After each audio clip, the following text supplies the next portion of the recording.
Hello and welcome to the H2P podcast here on DK Pittsburgh Sports Podcast Network. I'm your host, Gary Morgan. With me, as usual, we'll say, is Corey Crisson, the beat writer for Pitt Athletics and the Pittsburgh Steelers over at DK Pittsburgh Sports. How are you, brother? Doing well, Gary. It's good to be back with you. Obviously, the schedules have changed over the last couple of weeks. For those wondering, where'd the Wednesday show go? Well, that's just in-season adjustment. You know, we roll with the punches as they come. It's a little bit more consistent to do it on Saturdays now, especially with football winding down. And obviously my stuff with the Steelers going, as it goes. So obviously I did the show solo last week from New York. It was a little just easier to do it right after the game and do all that from New York. But on a Saturday where Pitt is coming off a football win on a Thursday, we get to come back together in the usual setting. So good to be back, Gary. We'll obviously chop up some Pitt basketball as you were at the game against Jacksonville on Friday. Yeah. But the big news, as you see it from the title of the show, is Nate Yarnell and what he was able to do Thursday. Yeah, let's dig into it, Corey, because first, I think they kept this relatively close to the chest what they were going to do, this week. And I think we had a feeling that there might be a change coming and we might see that. At least we kind of got the impression that you were going to see both of them potentially in this game if things didn't go great. But Nate Yarnell gets the start. He looked strong. I mean, 11 of 19, 207 yards, 1 touchdown. Okay. They're pretty pedestrian numbers. Let's not get super excited, right? Right. But if you watch this game, he looked in control. He didn't look like he was forcing the ball. Arm strength looked mighty compelling, did it not? I mean, he was putting the ball down the field with oomph. It wasn't floating down there. It was getting down there. There was a lot to like. I didn't necessarily think I'd see that, Corey. Mm-hmm. I think he threw it with a confidence, too. Like, if somebody was there, he trusted that the player would be there, the receiver would be there, and that there would be a play to be made. And I think, and I'm not going to say Christian Veer or Phil Dracovic didn't trust their receivers, but I think that Nate threw it with such a confidence that Carter Johnson would be in his spot, or Bub Means would be in his spot. Yeah. Or Konate Mumfield would be in his spot. And that's predetermined. That's not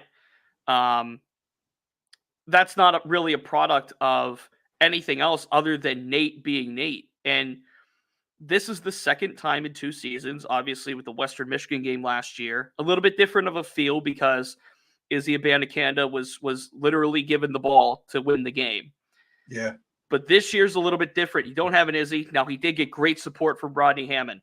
Unbelievable game for Rodney, his best of the year, his best he's looked all season. Let me interrupt real quick before you go off and just dissect the whole game. No, sure. Rodney Hammond. Is it a chicken and the egg situation where the way he ran allowed Nate Yarnell to look so comfortable, or did Nate Yarnell looking so comfortable open the run game? Which did you see it as? Because I have an opinion on this, and I want to see what yours is. I think that's synergy at its finest, and we haven't seen anything like that from Pitt this year. But I'll argue it was Nate that opened up the run game for Rodney, where it usually is the running game opening things for Nate. And I think that's dictated by the start of the game. I think that's dictated by the first few series of the game. Pitt scores on their first 2 possessions, a field goal and a touchdown. Yeah. And I think that's Nate opening up the opportunities and setting the defense back, so to speak, for Rodney to be able to run the ball. And Sure. Rodney got more opportunities in this than Sebo did. And you've heard Pat Narduzzi this season. He loves Sebo Flemister. He made him a captain this year. But Rodney, for how banged up he was at the start of the season, really was tough to get him going, at least in the first half of the season. And I think in this game, you saw Nate and his confidence and how he was able to push the ball down the field. And that's the key thing here, down the field. This wasn't dink and dunk and chip away at Boston College. This was Nate Yarnell not being afraid to sling it, trusting the wide receivers to get in their spots. And quite frankly, receivers did a good job of getting open. And Right. I think all of that was able to push Rodney Hammond. And late in the game, they were able to give it to him. Obviously, the breakaway 60-plus yard touchdown run was a big thing. I mean, you saw him hit the hole. He shed one tackle and he's gone.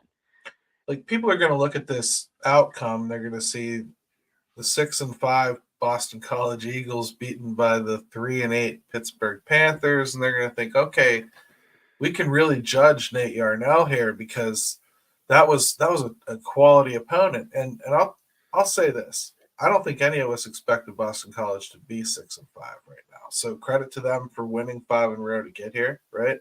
Right. And put themselves bowl eligible. Good for them, for real, because nobody expected that. Mm-hmm.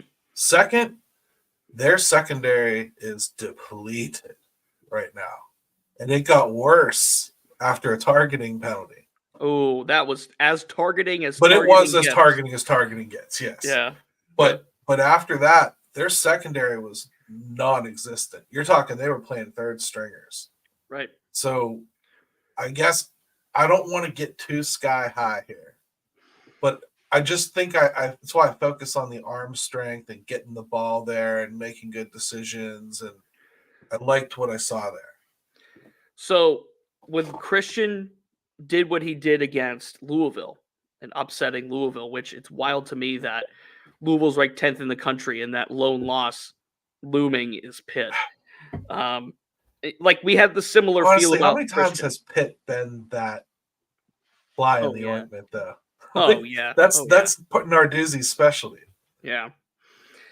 We said the same thing about Christian after that game, didn't we? Like, this is the guy. Let's build upon this. Let's make sure. And then the last 4 games, Christian just mightily struggled. And the number one thing was turning the football over. Case in point, 3 turnovers against Syracuse. The interception returned for a touchdown where he stared down Kenny Johnson and a freshman DB didn't have to make a tough play. Right. And then the 2 fumbles on the handoffs that were Christian's fault. Nate Yarnell protected the football, and that's the one thing Pat Narduzzi emphasized after the game as to why Nate Yarnell was turned to in this game was the ability to take care of the football. Now, if you read my story after the game, I think this is a bigger deal from a Frank Signetti standpoint because Nate is a Pat Narduzzi guy. He was recruited here by Pat Narduzzi. He is the longest tenured, believe it or not, quarterback on this roster right now. Nate Yarnell is a redshirt sophomore. Dracovic and Veyer were brought in by Frank Signetti. Dracovic, obviously a different circumstance, brought in to compete with Keaton. That's on record by Frank, saying that they brought Phil in to compete with Keaton. Keaton didn't want it, and he left. So they turned to Christian to try to jumpstart the future, right? And he struggled. So you bring in Nate as a result of taking care of the football. But I think there's a way larger big picture implication that I want to get into in our second segment here. All right, so let's take a quick break and do that. All right, we're back to the H2P podcast here on DK Pittsburgh Sports. Corey and Gary with you. We just broke down the Boston College game where Pitt took them down, which was probably the best game they've played this year, I'd say, Corey. So the quarterback controversy, if you want to call it that, moving forward, because I'd like to know what happens with Christian Veyer. And also, Frank Signetti may be on the hot seat. You're right. But this also was his offense that Nate Yarnell was running and making look good. So maybe he's just not a good talent evaluator. I don't know. This is still, by the statistics, the worst scoring offense and the worst total offense in the ACC. Okay, 2 years removed from a Heisman Trophy candidate with a new offensive coordinator that has worked in the NFL. Well, bonus, it looked like it too. So, right. So the tea leaves to me go back to Narduzzi. Essentially, I want to call it an override in some ways because Narduzzi said it was a staff decision to put in Nate Yarnell over Christian Veyer in this game against Boston College. Which is a distinction from the last QB decision, which he very much so said was Frank Signetti's to make. Put it on Signetti. And he has said, Pat Narduzzi has said, he spends 80% of the time in the defensive side of the room, and he leaves those decisions to Frank Signetti. Now he's saying Nate Yarnell was a staff decision, which means Pat Narduzzi was involved in this. That's just reading into it. And there was a report pregame from the Post-Gazette that Nate was going to start and that this was a Narduzzi call. So again, that to me spells bad news for Frank Signetti, that Narduzzi had enough. Enough was enough, right? With Phil, obviously, earlier in the year, and that sounded like a Signetti decision to put Christian in. This sounds to me like a Narduzzi decision, and it's not because of the report and validating a report. This is just looking at the evidence, listening to what Pat Narduzzi said after the game. Yeah. And Pat Narduzzi, since last year, that Western Michigan game, has backed Nate Yarnell all the way. All the way. Nate Yarnell ran scout cards before that Western Michigan game. Remember? That was the Tennessee game. Narduzzi's like, he was Hendon Hooker a week ago. Now this week, Nate obviously was a scout quarterback, but he gets the green light immediately on Sunday. Keep in mind, this was a short week. This was a short week to prepare for Boston College from Sunday to Wednesday. Yeah, right. Right? Pat said on Monday that was their Wednesday, right? So immediately upon arriving from New York after the Syracuse loss, Pat made the call and said, we're preparing Christian. We're preparing Nate. Nate got first team snaps all week. There was a definitive call made on Sunday immediately after the Syracuse game.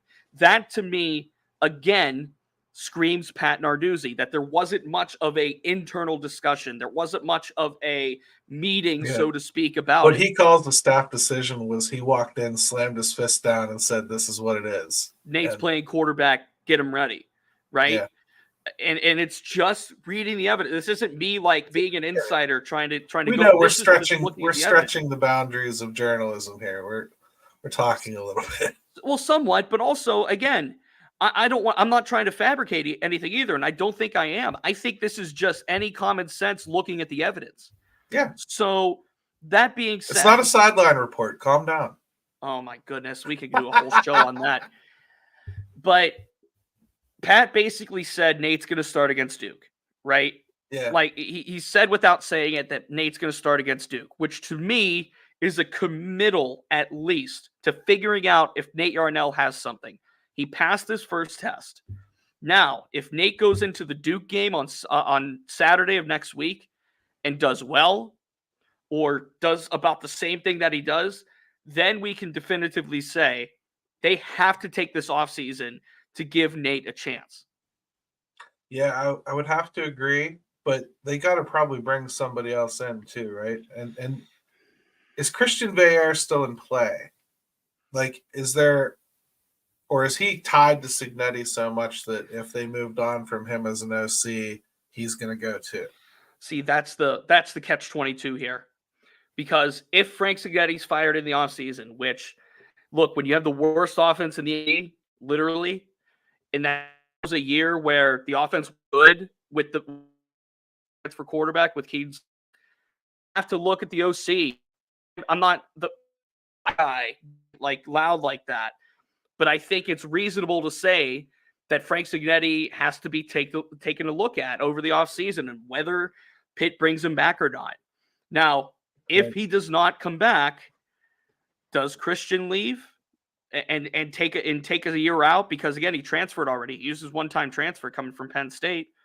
Or does he stick around and battle it out for next year? You would think that I guess going the other question year, is, what does the recruitment board look like? What do they have coming in? What else is there? I mean, it feels to me like you'd almost have to be looking for another transfer just to have a quote unquote veteran backup if you wanted to go in the next season with Yarnell. See, I don't know if I necessarily agree with that, because next year Christian and Nate will both be redshirt juniors. Then you have Ty Diefenbach, who will be a redshirt freshman. He's redshirting this year. And you'll have Julian Duggar coming in, the local kid, who they're pretty high on. Now, if Signetti is fired, does Duggar decommit? Number one. Number two, does Diefenbach transfer? These are all the domino effects. Number two, does Diefenbach transfer? Because was that a Pat guy or a Signetti guy? Number three, I think Yarnell would stay. And I think Christian, unless he wants to sit out a year or try to get a waiver, right? Because he already You're used his right. one-time transfer. I think Christian might stay. So next year, it's possible to have Nate and Christian with the new offensive coordinator. Now, does that affect Diefenbach or Duggar? We'll see. But if Diefenbach leaves or if Duggar decommits, then you might have to bring in another veteran. But at this point, look, they failed on 2 transfer quarterbacks when it comes to Keaton and Phil. Do you do it again? Fool me once, shame on you. Fool me twice, shame on me. Do they do it Yeah. again, or If do I they did it, it would commit? be for. If I did it, it would be for depth, not for Sure. this. I would probably be trying to take somebody's like Division II school QB that Or a wants to group of transfer. 5. Yeah, Or a yeah, group of something like 5. that. You'd have to go like to the MAC or Sure. the WAC or one of those group of 5 schools to bring in a veteran. But again, would a veteran that has played at a group of 5 come They back want to just to start. sit Yeah. the bench at Pitt? They would want to start. Yeah. So you're kind of in this quabble now of Christian. I don't think Nate leaves at this point. I think Not you would. now because he got a shot now. Sure, I don't think Nate leaves. You have this quabble of, does Christian bolt? Does Julian decommit? Does Ty bolt? And Right. you kind of have to play it from there. This is all contingent on Frank Signetti staying on the staff or not. And again, it's reasonable to think that he's at least on the hot seat just because of Corey, performance over the last 2 years. what this is telling me is you and I have to do a complete roster show after the season ends where we really, really talk about how we see some things shaken out, like in and outs, Sure. That could be interesting. Maybe before basketball season really heats up, but we do have a little bit of basketball to talk about later. I'd like to finish up with football. One more thing, senior night. Yeah. Was also the Boston College game. Any notable senior performances? Any of these seniors eligible for that super senior thing? And are they leaning one way or another that you know of? Sure. So all of the seniors who are out of eligibility walked for senior night. So that's important to note. 5 seniors who have one more year left did not walk. Bub Means, MJ Devonshire, Josh Junko, Brandon George, Matt Gonsalves. Now, as of now, it's tough to say if Gonsalves is an NFL prospect because of his injury. And it's not impossible to think that he would want to come back for that bonus year to put Right. some more tape on, so to speak. Means, I feel like, comes back.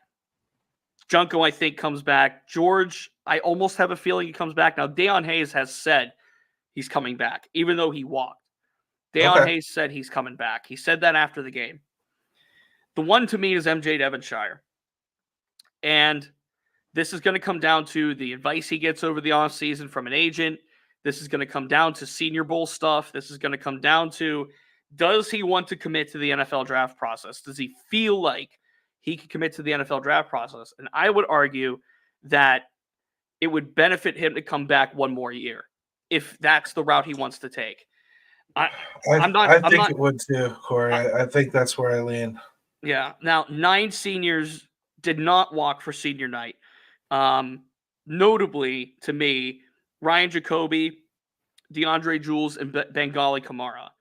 So if they did not walk, I would say that they are leaning on coming back. That's just thinking of that through.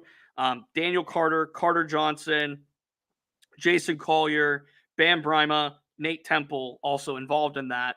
So remains to be seen if they come back as well. But to me, and Deion said he's already coming back, but to me, the 2 big ones are Ryan Jacoby and Bengali Kamara. Now, Jacoby was injured all this year, so you might think, again, he wants to come back and actually play next year. So the offensive line, that's implications to the offensive line because Cradle's gone and Zabovic's gone. So an offensive line next year could look something like Gonsalves, Terrence Moore, Jacoby, and then BJ Williams, and then Brian Baer. So all 5 offensive linemen could be returning. There's a lot of that turnover on the defensive line too that could come through. So that's an interesting storyline to follow for me. All right. Hey, pretty cool stuff. all in all, nice to get the win. Nice to see a change actually trigger a few things. Um, I don't think just a quarterback change changed the offense that much. I wouldn't be surprised if there was some other things Signetti was starting to get overruled on, like maybe play calls. What do you think? I'm not so sure, and I'm trying to think of who would take those over, just from a sheer coaching standpoint. It's hard I'm to more say who thinking would like take the those over. situational play by play, like I want to throw here, Some of those, like some of those you know, saying from Narduzzi, "Hey, yeah. I think it's possible." Like I think you saw Pitt do some different stuff in this game That's what I mean. situationally. It Yeah. didn't look like what we've watched. That's why I sometimes just executing can look different. So, Hmm. as a fan, it's hard to tell. I can't take in the whole field when I'm watching it. So, you don't know what's going on, and I'm not going to sit here and tell you I'm one of these all 22 guys. I'm not. Right. So, I guess I was asking what you thought you saw there, but it's hard to say. It is. It is at this stage, and again, the off season is going to tell us so much about this program. All right, good stuff. Let's take another break. Let's come back. Let's do some pit hoops because I was there yesterday, and man, was it a blast. Hmm. All right, welcome back to the H2P podcast here on DK Pittsburgh Sports. Corey and Gary with you. And yesterday, I took my kid to. I say kid, but he's in his 20s. But I took my kid to the Pitt game yesterday against Jacksonville Dolphins, and I was kind of expecting a little bit more of a push at the beginning of the game because Jacksonville has some bigs and they have some scorers that I actually thought it would be kind of a decent test, maybe a little bit. Right. And boy, it was not. Pitt just boat raced them 107-56, and it wasn't even that close. It really wasn't. There was a point where Pitt just decided they were going to stop trying to play defense. Like Yeah. it was crazy. Good to see. Pitt looks so much better than I was thinking they would, though, Corey. That's really the story, not this game. This team, they really might be 8 deep, I think, as far as like players you feel good about playing. 9, I think you can get away with. Sure. 10's a stretch, Sure. right? Yeah. But To they even got playing time for Marshall yesterday, and he looked okay.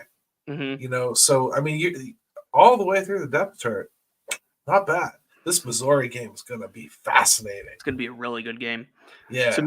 To me, the story right now is Bub Carrington, and Oh just as yes. as a true freshman, obviously the triple double to start the season, 17 points in this game against Jacksonville was it's just been instant impact type stuff with the basketball. And there was one NBA draft outlet that went as far to project him to go 4th overall in next year's NBA draft. Like Corey, that's how highly people are thinking of him. I have to tell you, I was there yesterday with my kid, and we're sitting there in the stands, and just the fan in me. Okay, just take all the stats out of it. That kid looks different, Hmm. and I don't think I noticed it on TV. I had to be there and see it. Like, he looks different. He looks in control. He looks like he knows what he's doing without thinking about doing it. That there's just something about that kid, and if he's special, if he's that kind of special, all the projections are out the window Yep. because there ain't a single person that even had him as a rock solid starter. Hmm. Including us. Yeah, Including and if us. We thought somebody Jalen Lowe. go to shoot and trust his shot, oh my God, everything else is there. Yeah. The vision, the athleticism. Yeah. You could tell he looks longer in Yep. person than he does on. I think I said that the last time we talked. He's longer, and he has fearless vision. Fearless, not afraid to let it fly from deep, not afraid to pass it, not afraid to make a mistake. Sometimes these freshmen come in, they're wide-eyed, right? Yeah. They make mistakes like that, and Carrington to me has been cool as a cucumber. What's the cliche? Wise beyond his years. That's the kind of player I think Jeff Capel has here with this freshman, and it's a trickle-down effect. Hinson has been excellent. The twins, to me, have really stepped up. Really stepped up. Guillermo played a Guillermo was great game. crazy yesterday. Guillermo played a great game. I think it was 20-plus points for him. Yep. I mean, and Jorge's looked really good too. Yeah, Jorge. To The me, twins together, the chemistry is off the charts, as you would expect. Oh, yeah. But every game they have a couple design twin plays that they do. Mm-hmm. And they got one yesterday for a dunk, and it just set what the few people that were there. It set the building off. It was just great to see. Zach Austin has impressed me. Oh my gosh, his defense and athleticism, and Will Jeffress' defense. Jeffress' defense, yeah. Mm-hmm. This is a good sign. You could look at this and say it's quote unquote just Jacksonville, and it was just Florida Gulf Coast, and you could qualify what you want. We got Alan here saying tournament fringe team. Oh, it's so early for me, Alan. But yeah, it's early. How can I sit here and tell you that I legitimately think Carrington is that special, potentially, and say anything other than a guy like that would drag you into a tournament? Sure. Now, it's fair to say this too, and I think we've said this along. You have to wait until the Missouri game. You have to wait until the Florida game. You have to wait until, Baylor or Oregon State, whoever it is, over there. And you have to wait to see the Clemson game. To me, Clemson is the first meaningful early test of this season. Right. And if Pitt can do anything like they've been doing over these first 4 games against Clemson, they're going to put themselves in real good position. It's a good thing that we're sitting here and not saying, okay, they need to figure it out. They need to, get the cart back on the track, so to speak. They didn't lose any of these games, which you've seen a lot of these, mid-majors beating these Power 6 schools. And that's not the case with Pitt. They're putting opponents away. Florida Gulf Coast gave them some trouble, but Pitt struggled to make their free throws in that game. And the interesting thing about that Florida Gulf Coast game to me was the hack of Federico situation that you saw late in the game. Yes. And I'm worried that teams are going to start exploiting that. To me, the only player that hasn't played really well is Federico. Yep. And I think there's still a level for him to climb on. So, look, to Alan's question, tournament fringe team, that's what he asked in the YouTube chat. They have to develop into that still. I'm encouraged by what I've seen the first 4 games, but the real tests are still coming up. But that being said, they're positioning themselves pretty well with this early season run that they're on. I would say one of the things I was going to bring up in this little talk was about Guillermo potentially supplanting Fetty here as a starting 5. Doesn't mean Fetty's not going to play. It's just I think you could see Guillermo kind of overtaking him, and he's just a lot more athletic in there, and he's more willing to score the basketball inside, take those little bunnies, and Fetty, the specialty seems to be the alley-oop. He's ready for those. He's really good at the rebounds. Probably a better defender than Guillermo by a touch. But, you could see Guillermo supplanting him in that position. And Jeff Capel, to his credit, he's tried damn near every combination you could of these players. He worked everything together. He went smalls yesterday. I think he had Hewitt, Marshall, Lowe, and Carrington and Hinson out there at one point. The small ball lineup, Ish Leggett. We didn't even mention Ish Leggett yet. Ish Leggett looks like a leader. He's been great. Yeah. I mean, we said preseason, could he fill that Jamarius Burton role? And so far, he's looked at least a bit of a part of that. Now, back to your point about Guillermo versus Federico. This, to me, feels like almost like a Manu Ginobili situation for those winning San Antonio Spurs teams. Ginobili was a starting caliber player, all-star starting caliber player. And I'm not saying Guillermo's like all ACC or anything, but the argument is, do you put Guillermo into the starting lineup to enhance that starting 5, to enhance Carrington and Leggett in Hinson. However, I think the opposite could be said in a more direct way of Guillermo coming off the bench brings them something fresh and unique, and it's a different dynamic, and it's a surefire thing. You know, you're bringing Guillermo and Jorge off the bench.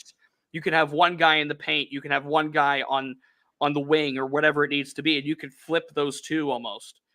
Now, do you want to lose that dynamic for your reserves, for those 6th, 7th, 8th, 9th men? I'm not so sure you want to go as far to do that, but, and I think Guillermo would agree with this, and I know Jeff Capel would agree with this, that if Guillermo's becoming a starting caliber player, then he's going to have a prominent role as 6th, 7th man coming off the bench and being a guy that they kind of focus the ball to, and a guy that they can, trust putting some bench minutes out there when Hinson's not on the floor, Federico's not on the floor, whoever it might be. Yeah. So I'd be careful with that, and that's just me. I'd be careful with that. I don't like the idea of not necessarily pinning him there either. Right. I agree with that too. How often do you get a 7-footer that can pop a 3 too? I mean, and he really can.